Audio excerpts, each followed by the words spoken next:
नमस्कार। मैंने सोचा कि इस बार संडे स्पेशल में कुछ राजनीतिक बात न करके कुछ संस्कारों की बात की जाए, कुछ ईमान धर्म की बात की जाए और चर्चा करें खास तौर से अपनी मीडिया इंडस्ट्री के बारे में।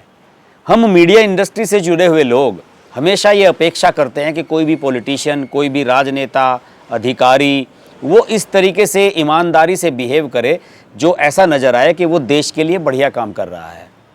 किसी के भी बारे में अगर हम बारे में कुछ ज़रा सी भी बात सोचते हैं तो हम हमेशा ये अपेक्षा करते हैं कि वो अपने काम को ईमानदारी से करे, उस काम में बेईमानी ना करे, चाहे उसे कुछ भी काम मिला हो।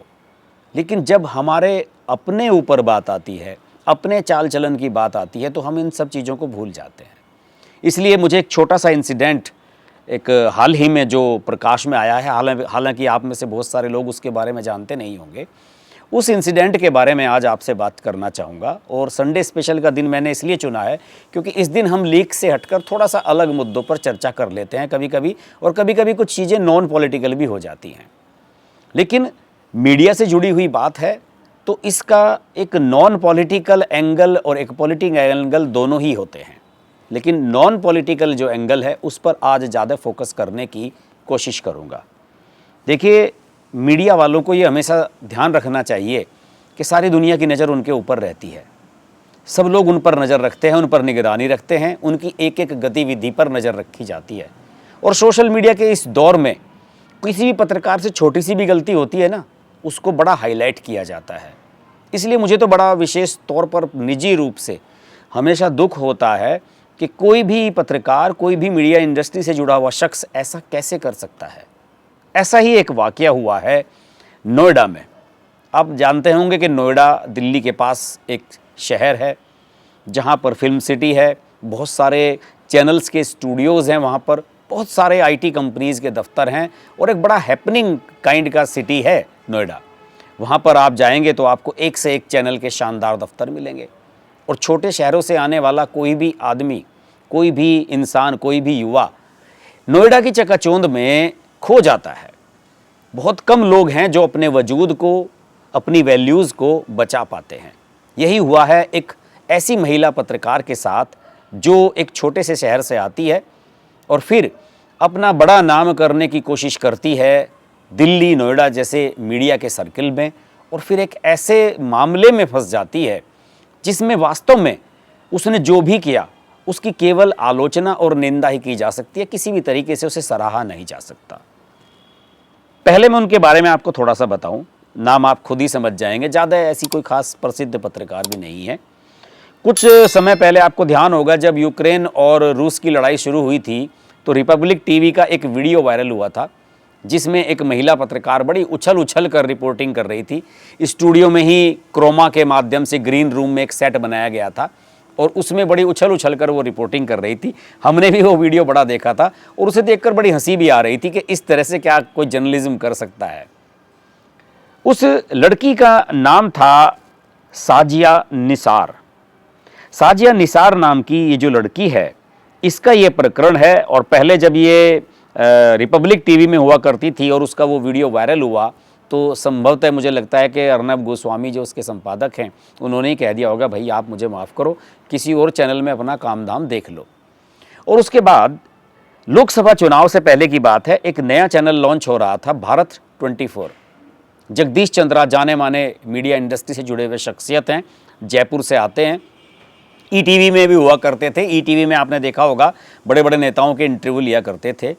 उन्होंने लोकसभा चुनाव को इनकैश कराने के लिए, लोकसभा जब भी किसी भी जगह कोई बड़े चुनाव होते हैं तो इस तरह के चैनल हमेशा खुलते हैं और लोकसभा चुनाव तो इस देश का सबसे बड़ा चुनाव है। जगदीश चंद्रा ने वो चैनल खोला, उसका नाम था भारत 24। और मुझे याद है कि उसमें एबीपी न्यूज़ को छोड़कर रूबिका लियाकत चली गई थी।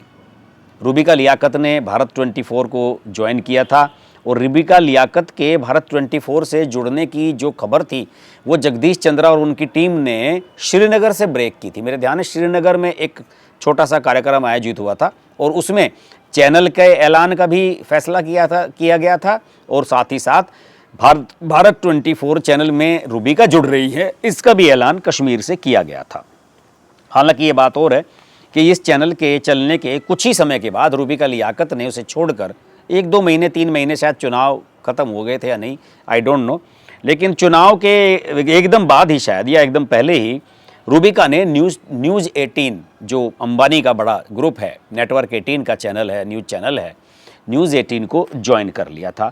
अब रूबिका लियाकत को क्या प्रॉब्लम हुई थी ये तो वही बता सकती हैं, लेकिन कुछ ना कुछ गड़बड़ तो भारत 24 में चल रही थी, शायद यही वजह रूबिका वहाँ से चली गई थी। दूसरी ओर ये जो उछल कूद करने वाली एंकर थी, इन्हें ऐसा लगा कि भाई अब ये तो शाजिया, कि इन्हें ये लगा कि साहब रूबिका चली गई हैं तो मेरे लिए बढ़िया अपॉर्चुनिटी है, मुस्लिम एंकर हूँ और मुस्लिम एंकर अगर राष्ट्रवाद की बात करे तो फिर उसकी वैल्यू और भी ज़्यादा बढ़ जाती है। तो कुछ उसी तरह का थॉट उनका रहा होगा और उन्होंने इसी दौरान चैनल के लोगों के साथ दोस्ती बढ़ानी शुरू की, रिश्ते बढ़ाने शुरू किए। और मुझे जो जानकारी मिली है नोएडा के पत्रकारों से कि चैनल के कुछ एक आध किसी रिपोर्टर, जर्नलिस्ट, एंकर के साथ उसके बड़े नज़दीकी संबंध भी हो गए। और इसके बाद क्या हुआ, जो अक्सर नोएडा में होता रहता है, चर्चाएं चलती हैं नोएडा में कि वहाँ पर जो लड़कियाँ आती हैं चैनल्स में और बाकी सब टीवी के जो नेटवर्क्स हैं उनमें बहुत सारी लड़कियों का शोषण होता है। कुछ खुलकर बोलती भी हैं, कुछ नहीं बोलती। कई दफ़ा ऐसा भी होता है कि कुछ चीज़ें अफवाह के रूप में साबित होती हैं कि साहब ये तो अफवाह थी, सच्चाई इसमें कुछ थी नहीं। लेकिन ऐसा बहुत कम होता है कि एंकर अपनी खूबसूरती को जरिया बनाकर अपने साथियों से, अपने चैनल के बाकी लोगों से, अपने प्रबंधन से पैसा ऐंठना शुरू कर दे। और यही साजिया निसार के साथ हुआ है। साजिया निसार के बारे में मैं आपको बताऊं कि उसने, जहां तक मेरी जो इन्फॉर्मेशन है, जो जानकारी मिली है, उसने वहां के जो प्रबंध निदेशक हैं, CMD हैं वहाँ के, जगदीश चंद्रा, उनको भी नहीं बख्शा। उसने अपने साथ के कई सहकर्मियों पर भी यौन उत्पीड़न के आरोप लगा दिए। और जब ये मामला चैनल के कंसल्टिंग एडिटर अनीता हाडा और HR हेड अनुश्री धर के पास तक पहुंचा तो उन्होंने उनसे संपर्क किया। साजिया को बुलाया गया, समझाया गया कि देखिए जो आप कर रहे हो ये सही नहीं है और इससे चैनल की बदनामी होगी। साजिया को ऐसा लगा कि शायद ये लोग डर गए हैं। उसने 65 करोड़ रुपए मांगे अपना मुंह चुप रखने के लिए।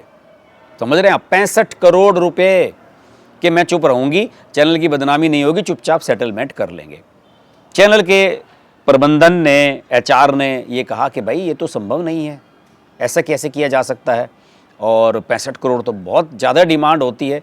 फिर बताते हैं कि वो 5 करोड़ पर आ गई। और जो अब जानकारी मिल रही है उस जानकारी के मुताबिक 2 करोड़ से ज़्यादा रुपया वो चैनल के अलग अलग लोगों से ऐंठ चुकी थी। हालांकि ये बहुत बड़ा सवाल है कि चैनल के उन लोगों ने वो रुपए उसको क्यों दिए हैं, किसने दिए हैं, ये अभी पुलिस की जांच का विषय है। लेकिन जब प्रबंधन को ये लगा कि भाई सिर के ऊपर से पानी जा रहा है तो उन्होंने नोएडा के सेक्टर 58 पुलिस स्टेशन में FIR दर्ज कराई। 3 प्रकार की FIR दर्ज कराई गई। उसमें एक प्रबंधन के द्वारा, एक वहाँ के किसी स्टाफ के द्वारा और एक वहाँ के HR के द्वारा शायद दर्ज कराई गई है। मतलब 3 लोगों ने 3 FIR वहाँ पर दर्ज कराई गई हैं कि साहब ये हमारे से रंगदारी वसूल रही है और इसके खिलाफ कार्रवाई की जाए। और दोस्तों आपको पता है पुलिस ने उसे गिरफ्तार करने से पहले उसके घर पर तलाशी ली। जब उसके घर पर तलाशी ली गई तो 34,50,000 रुपये कैश उसके घर से बरामद हुआ, नकदी। किसी आम आदमी, आम पत्रकार, आम टीवी एंकर के घर पर तो इतना पैसा संभव ही नहीं है मिल जाए।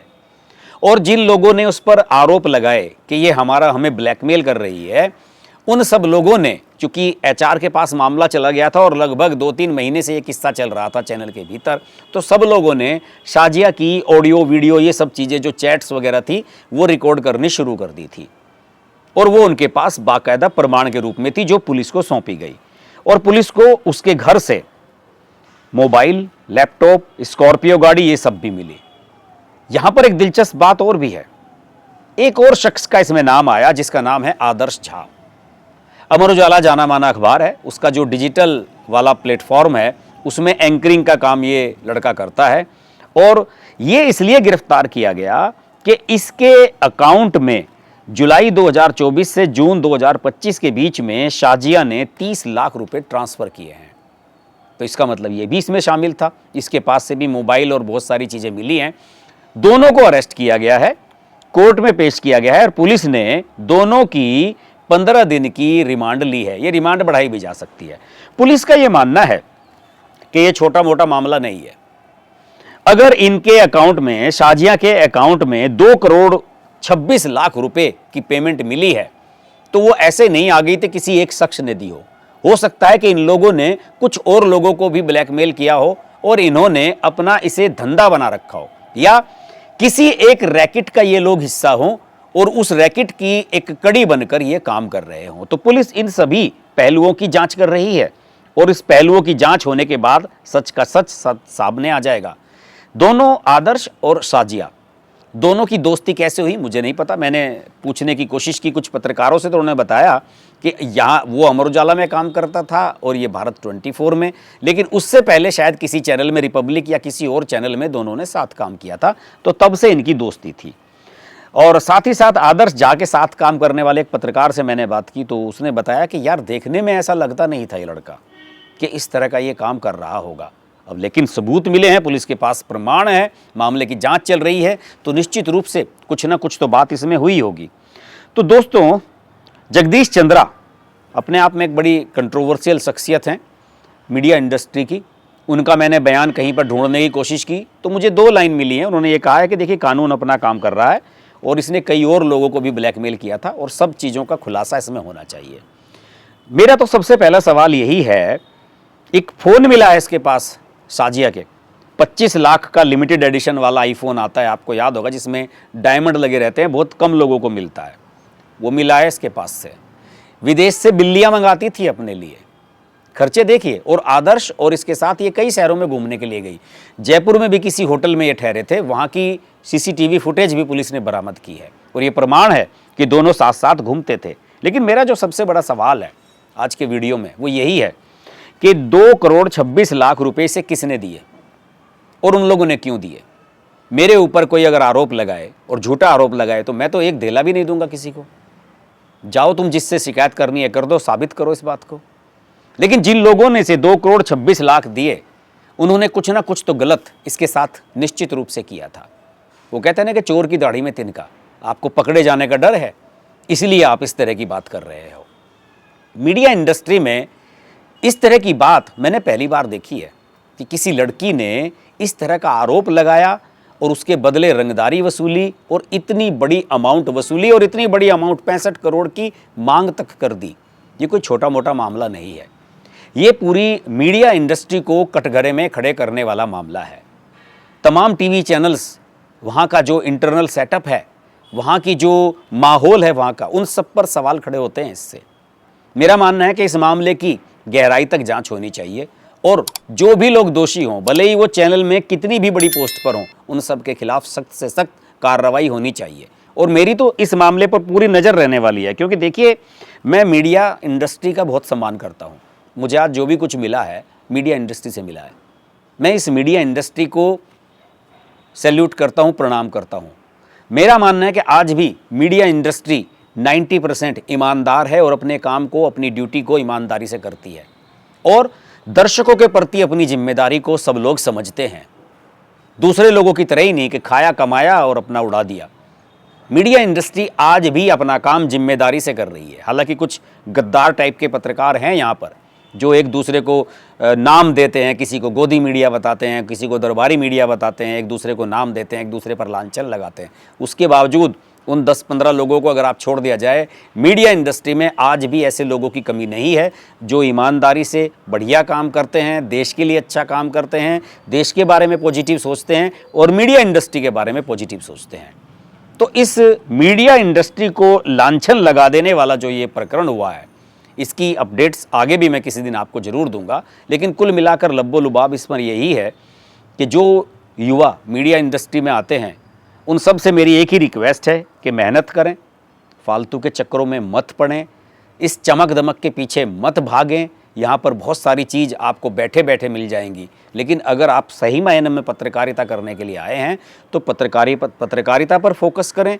जिन लोगों को आप अच्छा मानते हैं कि ये अच्छे पत्रकार हैं, अच्छे रिपोर्टर हैं, अच्छे जर्नलिस्ट हैं, अच्छे कॉपीराइटर हैं, अच्छे एंकर हैं, उनको फॉलो करें कि वो किस तरीके से काम कर रहे हैं, और तब जाकर अपना कैरियर बनाने की कोशिश करें और आपको निश्चित रूप से सफलता मिलेगी अगर आप ईमानदारी से काम करते हैं।